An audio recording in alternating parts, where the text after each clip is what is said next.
નમસ્કાર દર્શક મિત્રો, સત્યનો માર્ગ ન્યૂઝ ચેનલમાં આપ દર્શક મિત્રોને હાર્દિક સ્વાગત છે। આજરોજ વલસાડ જિલ્લાના નવા એસપી તરીકે યુવરાજસિંહ જાડેજા જેઓએ ચાર્જ સંભાળ્યો। વલસાડ ડોક્ટર કરણરાજ વાઘેલા એસપીની બદલી સુરત ખાતે કરવામાં આવી છે।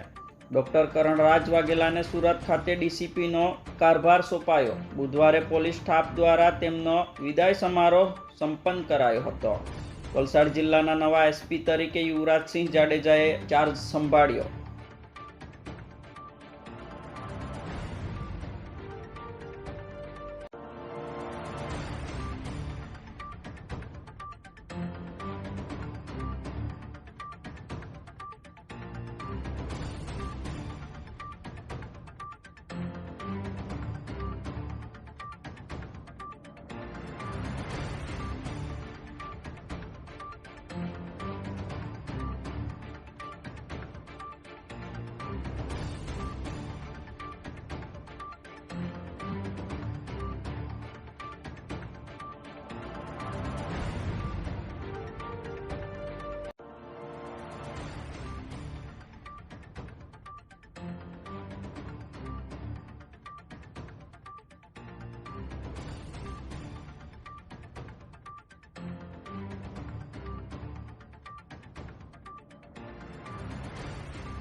અમારી સત્યનો માર્ગ ન્યૂઝ ચેનલને લાઇક, સબસ્ક્રાઇબ, શેર કરો, જેથી આવનારી નોટિફિકેશન આપના મોબાઈલ પર સૌથી પહેલાં પહોંચે।